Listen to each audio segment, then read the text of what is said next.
How do you get your creative and scary shit done? And how do you keep getting it done, even when life is hard and busy and full of distractions? And why get it done anyways, when it might not matter? When you think you're not good enough? And when doing scary shit triggers every last ounce of self-doubt you have?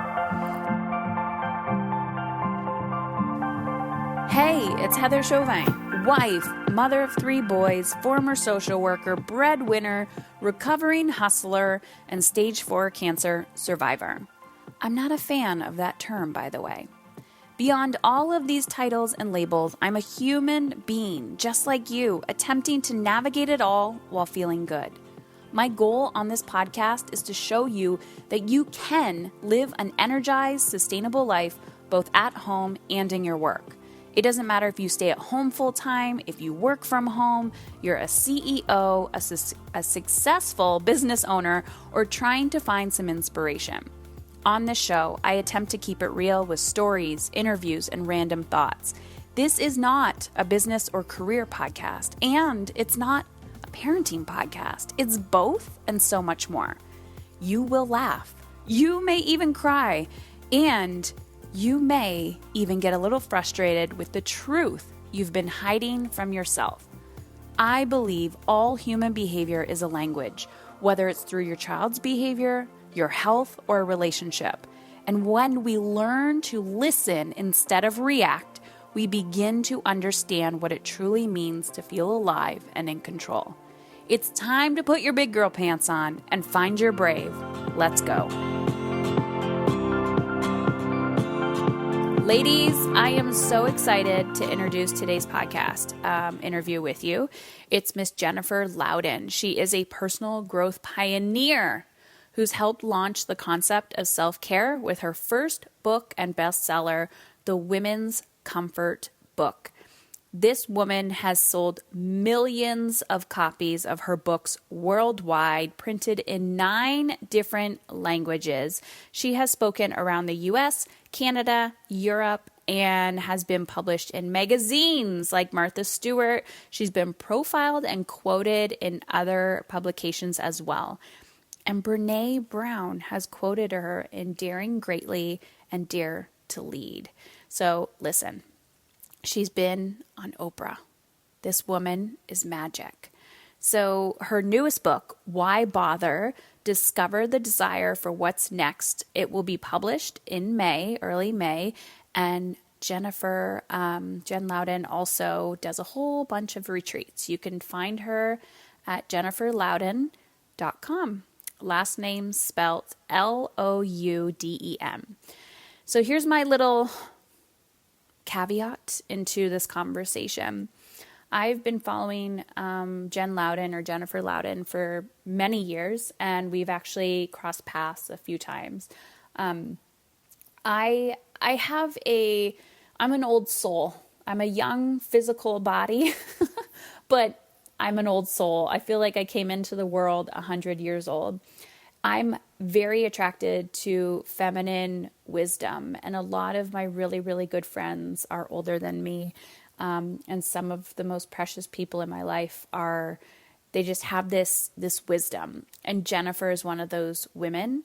And I love her down-to-earth attitude. She likes getting out there in the world and exploring and challenging herself. But what I truly love about her is in this personal development field, sometimes people grab onto the idea and the illusion that it's perfect and that they have these beliefs of perfectionism and, oh, you've read the books and you've written the books and you've done all the things, you must be perfect and you never have fear or anxiety or worry or doubt.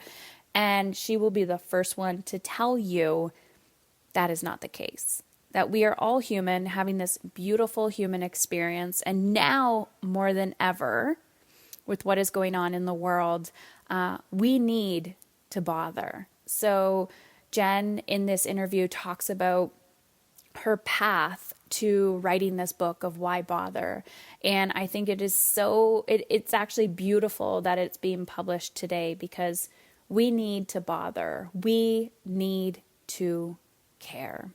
So let's dive in. And I would love, love, love to know what you think. I am so approachable. Head on over to Instagram and find me at Heather Chauvin. Find me there, and just send me a DM and let me know what you thought. We are in this together. You are not alone. Let's bother.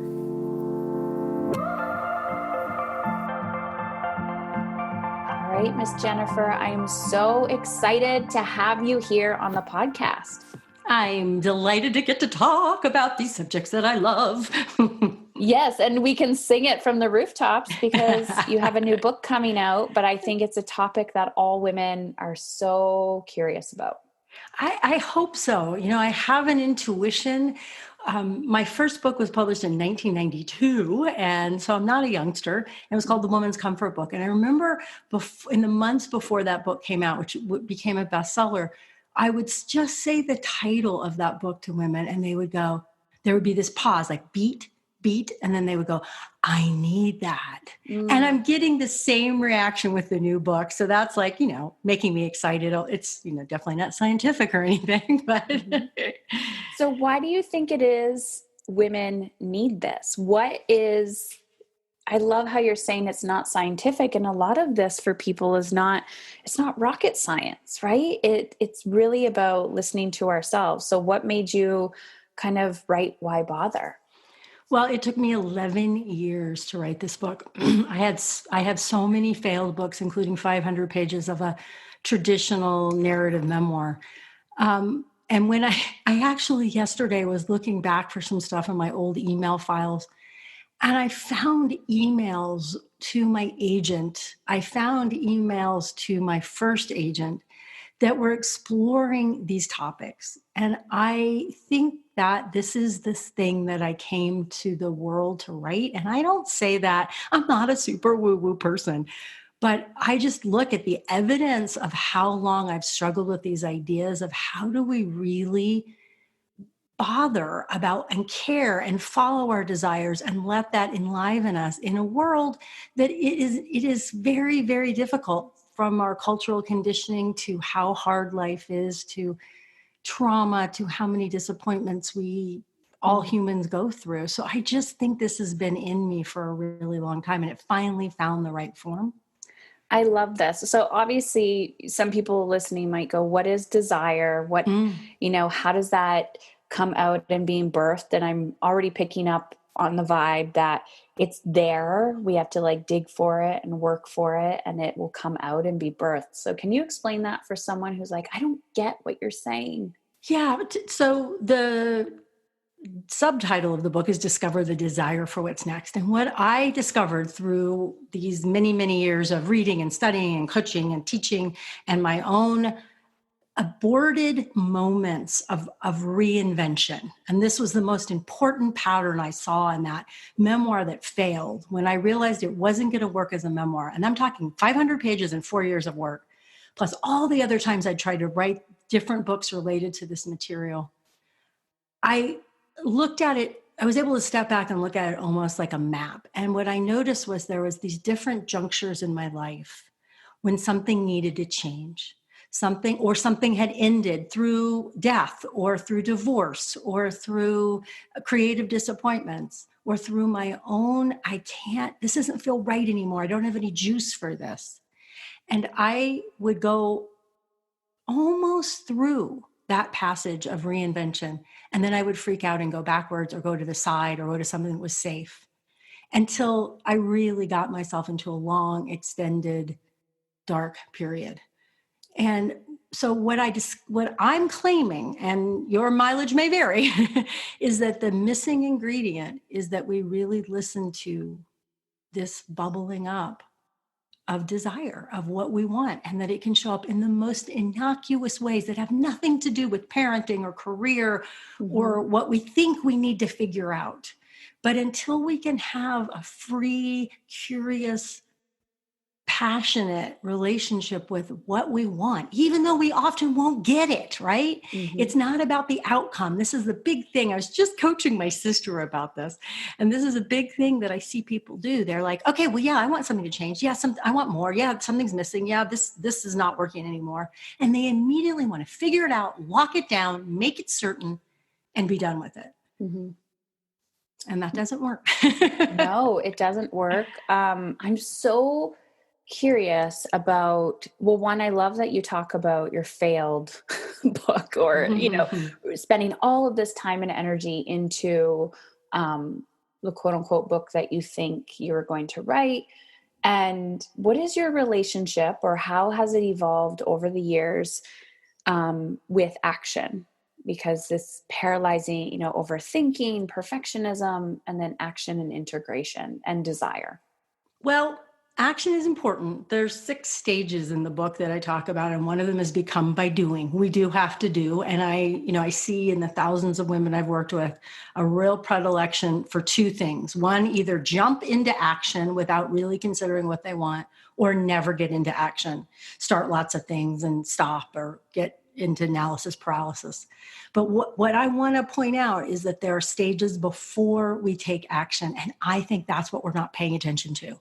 And that's why I think we get burned out, stuck, dry, husk-like, resentful, resigned, because we don't first pay attention to what is the thing that we care about in any area of our life. And what is that feeling of exploring that, enjoying it, letting myself have it without knowing what it's going to get me. And what I think is missing, and why we fall into these why bother, what is the point periods in our life, is that something has to change, whether it's, again, our life, our work, our relationship, our parenting, whatever. But there's nothing that we care about yet to replace it. We don't know, or we haven't allowed ourselves to know what that next thing might possibly be, or the next little iteration of it, or the next shoot of it. And that's what I want to really bring forward for people, is that and the other thing I want to say is that this is such a natural passage that we all go through. We go through it sometimes just in an afternoon. Well, why bother to write this blog post? And we go through it in, where it might go on for weeks or months or years. And one of the other things that I see really keeps us stuck here, besides trying to figure it out and not paying attention to what's calling us, what's niggling us, what's drawing us forward, even though it makes no sense, is that we are really, really hard on ourselves, and we judge ourselves for having the question, why bother, for having the question, what's the point, for feeling lack of desire. We think there's something the matter with us. Interesting. Talk more about that. I'm so curious about, you learn a lot about yourself when you go through trauma or life experiences or transitions. And we're so used to looking outside of ourselves for seeking validation of, is anyone else doing this? My biggest story was, why do I want something different? Why am I attracted to meditation and going within? And everyone else is like, well, this is life. You punch in, you punch out. It's just rinse and repeat. This is life. It's supposed to suck. What stops people from doing that and going, what do I want? What does that look like?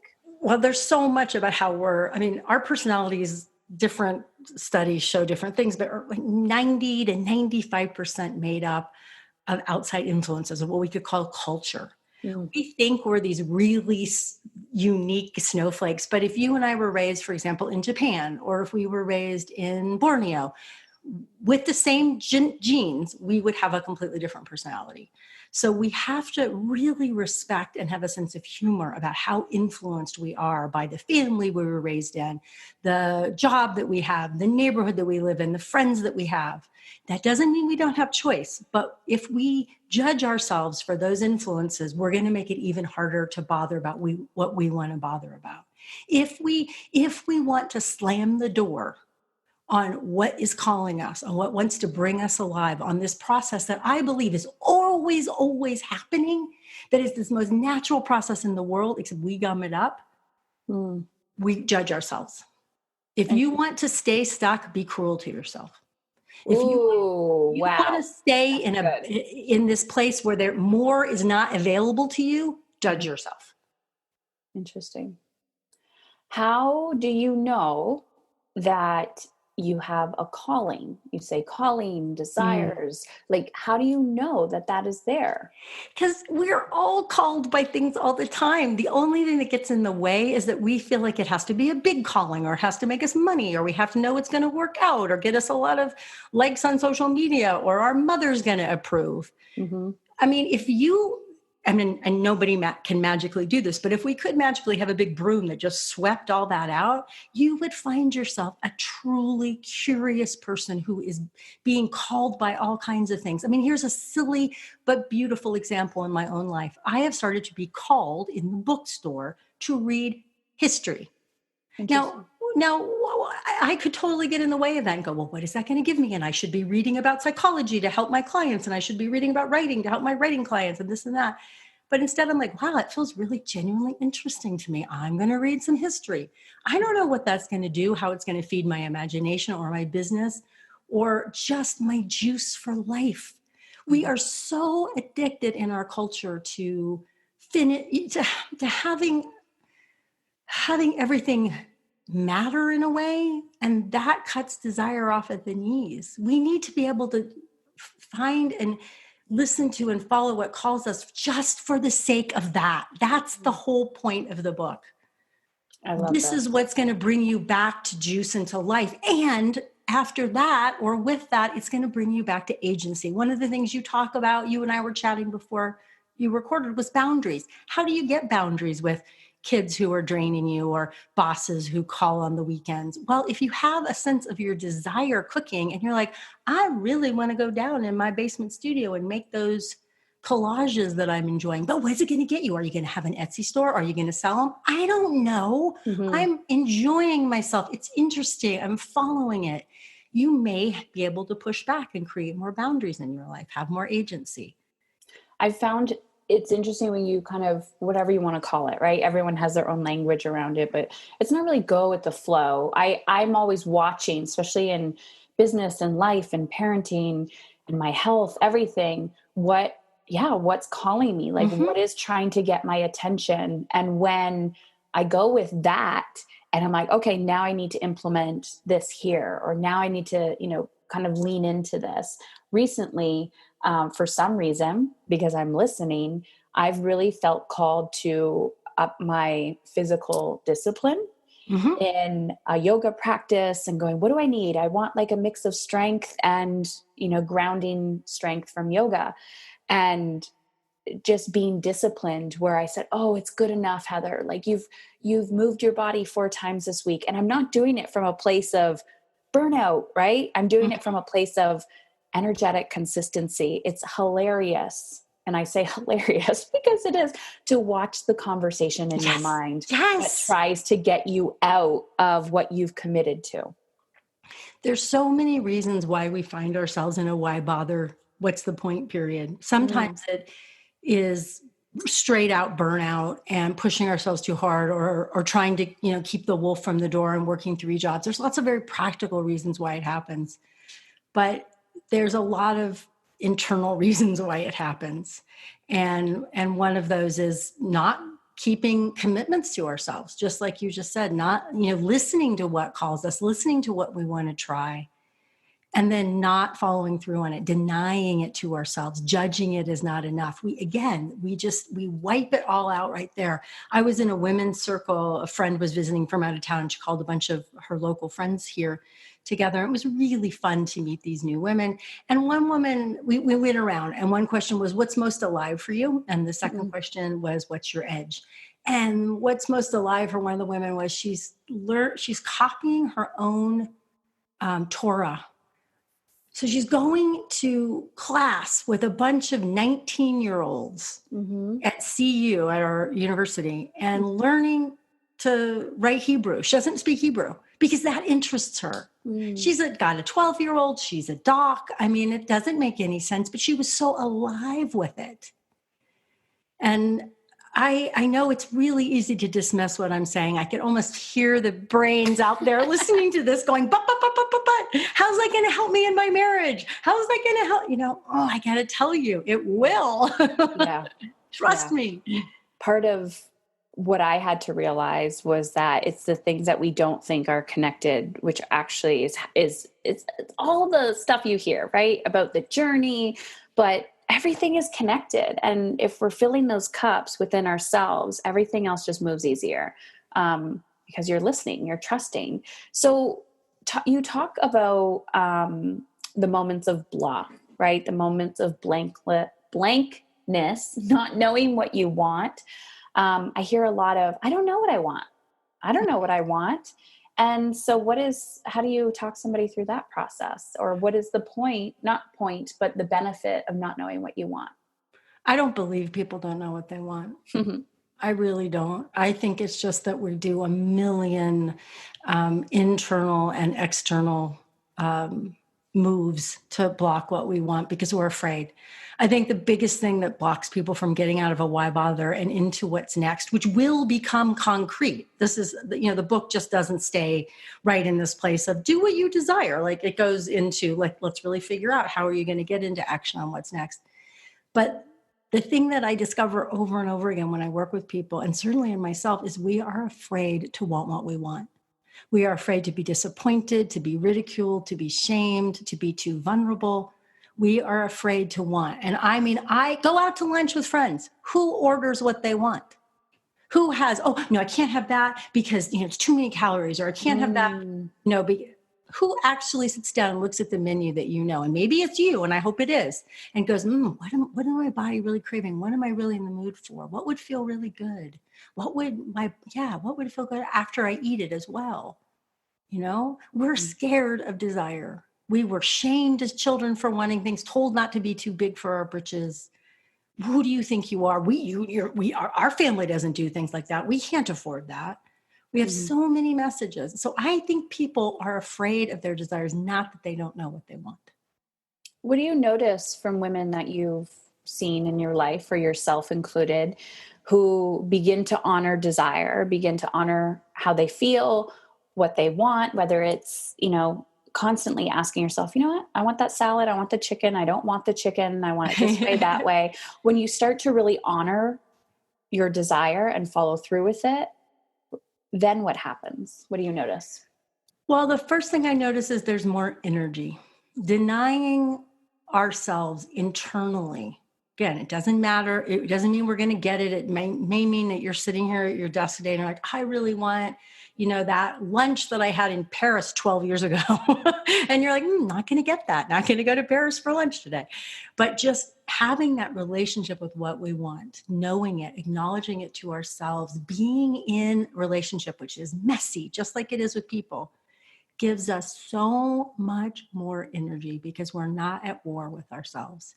And how many people listening find themselves saying, I'm so tired. I'm so exhausted. Now, I'm not saying that's the only reason. There's this whole thing called hormones and sleep and, getting on your devices. I got on my phone with my daughter last night. She's moving and I'm trying to buy her a bed. And then if I look at my phone after like 8:30 or any kind of device, I have a hard time sleeping. It's just guaranteed, right? So I'm not denying all that stuff exists, but more energy. The next thing that I see happens is it's almost like lighted pathways. When you're on a plane and they say, if in case of malfunction, the lighted pathway will show up. Mm-hmm. It's like lighted pathways start to show up in your life for things that you want to maybe develop, maybe bring into your life. Other desires start to become clear. Case in point, a client I was working with whose child is about to graduate, going to be an empty nest. The other kids are gone. And she's really, really afraid what's going to happen with her marriage because they're really good partners in life, but they don't have a lot in common because they're both scared to death to have the difficult conversations.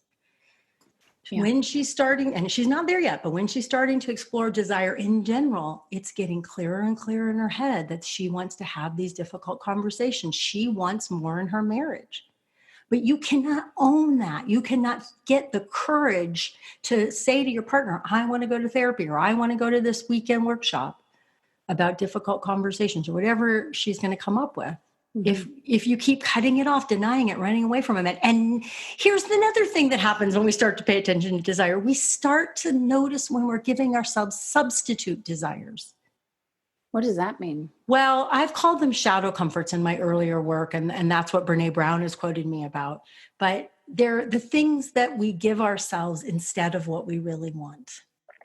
Right? So you really want to have that difficult conversation with your partner, but you're scared to death. So instead you volunteer for a big old project at your kid's school, or you suddenly are taking care of your mother in a way that is much more than she needs or wants, or you're watching every single episode of Mad Men again. So it's not really a complimentary desire. It's something you're like, I don't want this. It's like a hole filler. Well, it's a hole filler, or it's a way to numb out, or it's a substitute, right? So maybe you do need to be on the couch and be vegging out for an hour. Great. Give yourself that. Of course you need that. But you don't want to do it night after night instead of having this difficult conversation with your husband, but you're afraid. So you keep doing it. Yeah, that used to be sleep. Right? Yes. Just rest. And I'm like, actually, it's almost like a drug. Like it can become too much, and you watch that slippery slope. Yes. And so what I find is when we can begin to invite these practices from the book that start to get us closer to desire, help us break down some of our fears, help it find ways in, ways to speak to us, ways to feel it in our body, then lots and lots of possibilities for what's next start to show up. And along with it, more of the energy and courage and vitality to actually take steps, be in action, keep those commitments. I love this. So a lot of what you're saying feels very hopeful, right? Very like, guys, ladies, there is another way. Like we can do the digging. It's messy. It's beautiful. Stay in curiosity, observe your judgments. And you can begin to develop this muscle of, what do you want? What do you want? What do you want? And if the answer right now is, I don't know. Well, if it's not this, what else would it be? And just, kind of developing that language for it. So I hear this all the time, and I'm sure you do too, about guilt and shame. We talked a little bit about fear. I know you have your own story about guilt and shame and how it kind of nearly swallowed your whole life. Are you open to sharing a little bit about that? Oh, yeah. I went through a series of, it was very Job-like for quite a while. My husband at the time was diagnosed with cancer. My dad had already been diagnosed with pancreatic cancer. So we knew he was going to die. He was 84 when he was diagnosed. It was not a tragedy. It was inevitable, it was death. Regular death, as I think of it.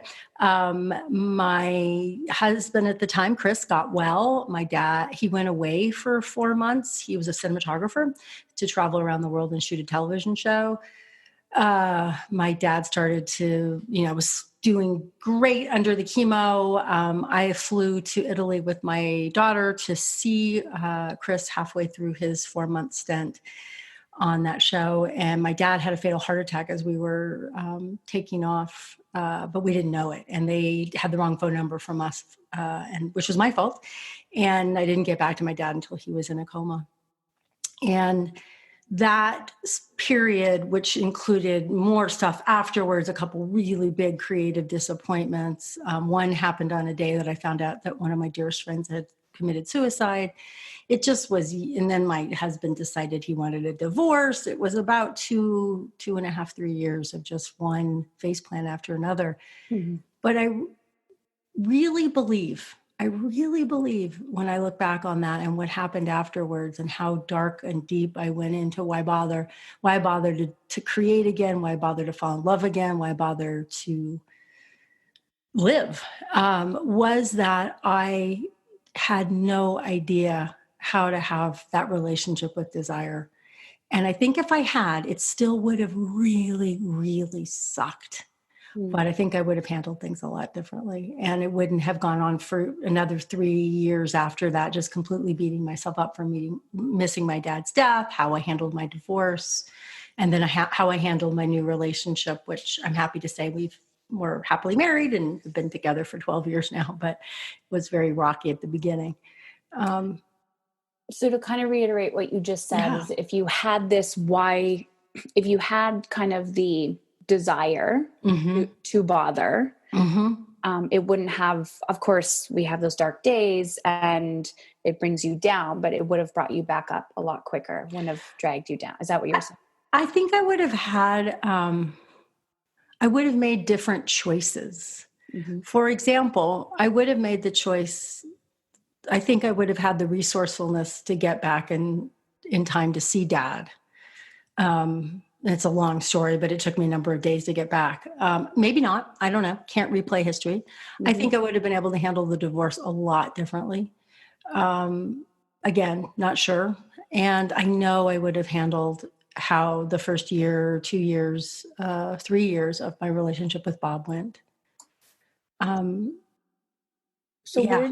know we've talked about this a little bit, but where in those moments, how did you get the bother? Were you like, just enough is enough? Like, I need to turn the ship around. I didn't. I mean, that's one of the things I say in the book is, here's where I'm supposed to tell you a story where the, angels descended and the unicorns blessed me and everything turned around in one brilliant day. That never happened to me. It does happen to people. And there's stories like that in the book, stories where people had a moment when they're like, one woman, her mother-in-law, I guess, or her husband's her father's girlfriend, but had been there for many years. So it was like a mother-in-law. She dropped dead. And that was the moment that this woman woke up and went, oh my God, I cannot keep living my life the way I'm living it. She lived her life the way she lived it, thinking someday it was going to be worth it. And it never was. So some people have that moment of wake up when things are really bad. And again, there's lots of stories like that in the book. Mine was like, it took me writing that book, that memoir that failed, for 4 years. I am a slow learner. And then looking back at it, and it was like I wrote this roadmap for myself. And two things happened. One, in the writing over those 4 years, I changed myself. And this is, one of the reasons I work with writers as part of my business, is that when we can write our stories in certain ways, we can find out things. We can tell ourselves a different story. And so I began to change writing that book. And it's one of the reasons why it was easy to let go of those 500 pages, because I was like, wow, I'm a completely different person. And so I was learning the lessons by telling the stories of what I had done that wasn't so great and the choices I'd made that weren't so great. But the other thing is I could look at those junctures in my life. They were lined up like planes waiting to take off. And go, oh my God, every time I was ready to really listen to what I wanted. And I remember it so clearly. I could feel the hope and excitement in my body. I would go a fair distance and then I would freak out. And I would go back to what I knew, what was safe, what would make money, what would make people happy. So I could see it. So that's what allowed me to write this book, was saying, hey, don't do this. Do this differently than I did. I love that. And kind of what you were saying, you could feel that, right? You're like, ooh, listen to your body. It's going to show you. And yes, you might retreat back a little bit, but just keep being curious with, ooh, that felt good. That felt good. You said, absolutely. You said earlier, it's like a hopeful message. The biggest thing that I see blocking us from getting our bother on, from figuring out what's next, or bringing more energy and vitality back into our lives, is we believe that if we're asking the question, what's the point? Why bother? We've already answered it in the negative. We believe on some level that there is no hope, that there is no what's next, that there is no point in having that difficult conversation with our partner, or taking on the new job at work that appeals to us, or joining that running group. There's just no point.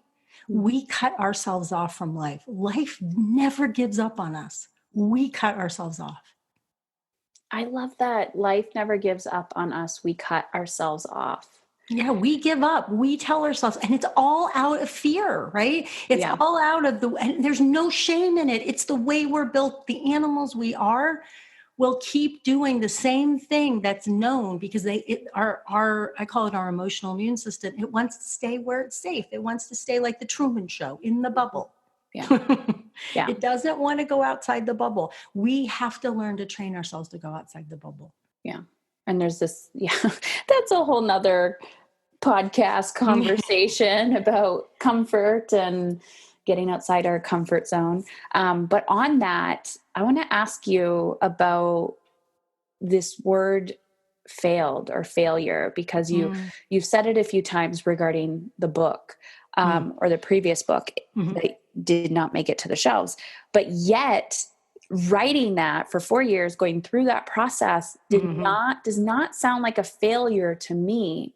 So why do we do that? Where it's like, oh, didn't turn out as planned, therefore I failed.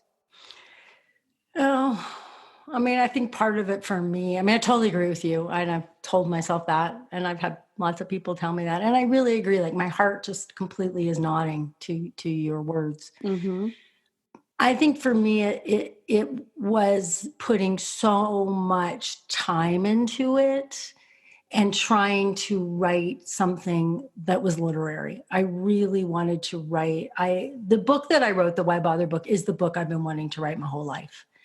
But I had a picture of a narrative. You sit down, you read it all the way through. There's a lot of stories. There's a lot of memoir-esque pieces in the book, but there's also self-help. There's also things to do, some ideas to try, tools to use. And I had promised myself I was done and I would never write another self-help book. And that's one of the reasons why it took 11 years to write this book, and to really accept that is part of what I'm good at and how I can help the world. And it's really, really important. It's a really high value of mine to be helpful and to be of use. So I think it was the image, the dream, just as you've said, but it was also the desire as a writer, someone who self-identifies as a writer, to write something that was really beautiful, that held together as a whole. And I did fail at that, right? That was a goal that I set out that I couldn't realize. So does that make sense? Yeah, totally. Yeah. And so there's I should say both and. Yeah. And there doesn't have to be a complete definition either, right? Yeah. It's like, it's our relationship to it. So thank you for sharing that. So I could talk to you all day, Jennifer. This is magic. And I just want to say thank you so much, because I know ladies all over the place are listening to this going, yes, yes, yes, yes. So when does your book come out? Where can they get it? What else do you have going on? The book comes out May 5th, but you can pre-order it. And we have 2 really good pre-order gifts. And one is, I'm going to do a 5-day live course, because I realize that as powerful as the book is, there's so many questions we have around bothering, and so many questions about having the energy, that I thought 5 days of community and me would be really useful. So that's going to happen later in the summer. But if you pre-order by May 6th, the day after the book comes out, we're going to give away a spot in one of my desire retreats, either in Taos, New Mexico, or North Carolina, that happen later this year. So amazing. Yeah, so that's a really big, wonderful, amazing. It will be a life-changing experience. If anything I said excites you, I promise you will find the rebirth to do it on the retreats. And the reason we're offering these retreats is because one of the things I see is how we can read the book, because some people have read it. It's gotten incredible reviews, but we also can then start to second guess it, right? And we can suddenly be letting desire speak to us, and then find ourselves, on the phone with our sister listening to her complain, distracting ourselves. So I really want to create a container for people to feel safe and supported, to really follow their desires and unravel some of the blocks and questions around it. So we'll do that in the free course in July, and we'll do that for a chance to win a retreat. So pre-order the book. I hate pre-ordering books myself, because I'm like, I want it now, but there'll be a good payoff. Yeah. And it's beneficial for... It's super helpful to me. Oh my gosh. And it's huge. We're such a community of women helping women. So as jumping into the book world myself, it's like those pre-orders do matter. And you can find that, I'm assuming, at your website, Jennifer Louden, is it .com/why bother? It is, exactly. I was just checking that to make sure that was the right page, and it is. I haven't quite gotten that URL down yet. Yeah, Perfect. it's / why bother. Amazing. And that is a generous gift. And I can tell you, running retreats, attending retreats, there's just so much magic that happens in the integration and being in that community space with other ladies who are all about bothering. They want to figure it out. They want to question. Yeah, it'll be really great. Actually, I got the URL wrong. It's / why bother. Okay. The other one will take you to a different page that will have eventually we'll have all the goodies that go with the book, all kinds of extras I'm creating to go with the book that I haven't created yet. Awesome. And this is the life of an entrepreneur. Yes, it is. It is. So Jennifer Louden, we'll put that in the show notes. JENNIFERLOUDEN.com /why bother. That's it. Perfect. Got it. Awesome. Well, thank you so much. It has been a pleasure, and I'm super excited to read your book. Oh, thank you. Thank you so much for having me on to talk about it. I really appreciate it.